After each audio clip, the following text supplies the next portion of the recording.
知道南京大屠杀期间死的最多的都是哪些人吗？答案是穷人。可能很多人都不知道，南京大屠杀发生前，有50多万人提前逃离了南京，而这些人呢，基本都是政商人士、富人和官员家属，比如周佛海、胡适等人。他们早在8月初就接到国民政府的秘密通知，要他们尽快转移家属。就是说，淞沪会战还没打完，国民党高层就已经预估到了接下来可能发生的事，并提前为自己人准备了后路。既然已经预估到，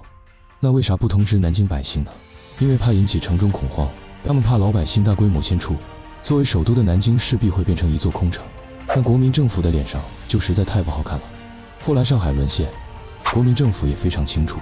日军下一步就是进攻南京，但直到这个时候，他们依然没有提前做好人群疏散，只是继续分批次的将高层家眷送出南京。可能在他们眼里，那些穷人的命根本不值一提。再看老百姓这边，当时他们了解新闻的唯一途径就是报纸，可报纸又在国民政府的控制下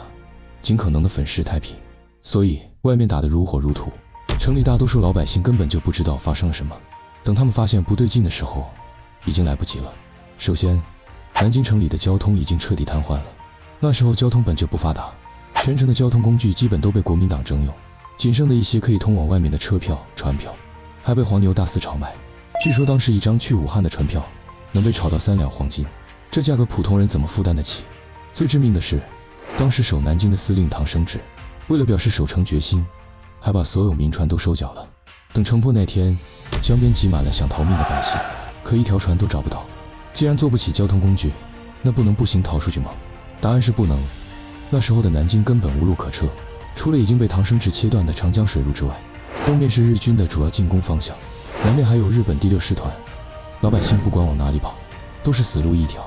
想躲到周边农村也几乎不可能。农村早就被战火摧残，田地荒芜，土匪横行，还时不时有日军飞机扫射。而且你想想，很多人祖祖辈辈在南京生活，他们一个个拖家带口，吃饭是问题，住宿也是问题，他们手无寸铁，也没什么钱财，就算比较幸运的跑出去了，也根本无法生存的。最重要的一点是，当时的南京老百姓根本没想过日军会制造大屠杀，毕竟上海沦陷后，日军并未制造大规模屠杀事件，因此南京百姓便侥幸地认为，打仗是军队的事，自己只要闷头过日子，怎么也能保住小命。只能说，中国的老百姓还是太善良了，他们根本想不到，日军是一群连畜生都不如，完全泯灭人性的恶魔。短短6周时间